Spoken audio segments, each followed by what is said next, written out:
বলেন, হে পৃথিবীর মানুষ, হে আমার বান্দারা, তোমরা দুনিয়ার মধ্যে গিয়েছো, আমি তোমাদেরকে দুনিয়ার মধ্যে পাঠাইলাম। পাঠাইবার পরে আমি জানি তোমরা অনেক অন্যায় পথে যাবে, অনেক কাজ করবে, যে কাজগুলোর মধ্যে তোমাদের গুনাহ হয়ে যাবে। হ্যাঁ বান্দা, তোমরা গুনাহ করবে তাও আমি ভালো মতো জানি, তোমরা পাপ করবে তাও আমি ভালো মতো জানি। বান্দারে, পাপ করার পরে, গুনাহ করার পরে একাই কি মসজিদের মধ্যে তোমরা কেঁদেছো, রব্বানা যালামনা, বলেন রব্বানা যালামনা আনফুসানা ওয়া ইল্লাম তাগফির লানা ওয়া তারহামনা লানাকুনান্না মিনাল খাসিরিন বলে বলে মসজিদে কেঁদেছো, আসরের নামাজ পড়ে কেঁদেছো, যোহরের নামাজ পড়ে কেঁদেছো, মাগরিবের পড়ে কেঁদেছো, এশার নামাজ পড়ে কেঁদেছো। এ বান্দা, নামাজের মুসল্লা যখন বসে যাও, আমি আল্লাহকে তোমরা বারবার বলো, আল্লাহ গো আমার গুনাহ মাফ করে দাও।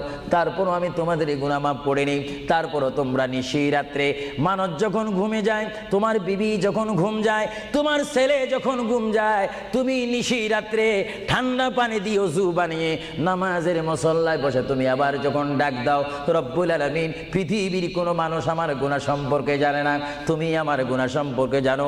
আমি এমন গুনাহ করেছি আমার বিবি জানে না, বিবি গুনাহ করেছে আমি জানি না। আল্লাহ, তুমি সব কিচ্ছু জানো। হে আমার প্রভু, তুমি আমাকে মাফ করে দাও। আমার আল্লাহ বলে, তারপরও যদি তোমাদেরকে আমি মাফ না করি, তারপরও বান্দা, তোমরা আমার রহমতের দরজা থেকে ফিরে যাইও না।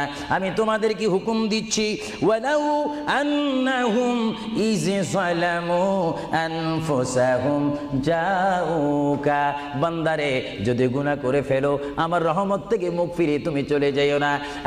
বান্দা, আকাশ পরিমাণ যদি গুনাহ করো, পাতাল পরিমাণ যদি গুনাহ করো, সাগরের পানি পরিমাণ যদি গুনাহ করো, পাহাড় তুলনায় যদি তুমি গুনাহ করো, আমার দরবার থেকে তুমি নিরাশ হইও না। বান্দা, আমি তোমাকে একটি রাস্তা বাতাই দিচ্ছি, একটি পথ তোমাকে আমি দেখাই দিচ্ছি। সেই পথটি কোন পথ তোমরা জানো?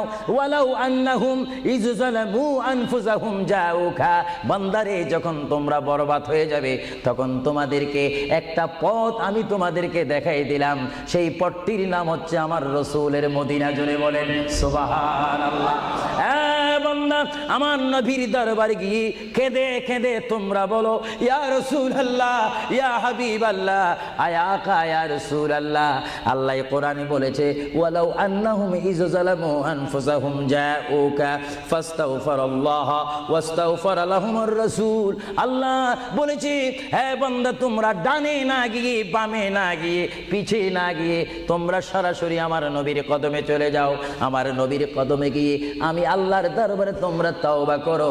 তওবা করতে করতে তোমাদের চোখের পানি যখন বাইর হয়ে যাবে, আর ওই মুহূর্তে যদি আমার বন্ধু যদি তোমাদের জন্য আমার দরবারে সুপারিশ করে, আমি আল্লাহ তোমাদেরকে ওয়াদা দিয়ে দিলাম, গ্যারান্টি দিয়ে দিলাম, আমার রাসূল যদি তোমাদের জন্য আমার দরবারে সুপারিশ করে, সঙ্গে সঙ্গে বান্দা, তোমার অতীতের জীবনের কবিরা সগীরা গুনাহ মাফ করে দিব। জোরে বলেন সুবহানাল্লাহ।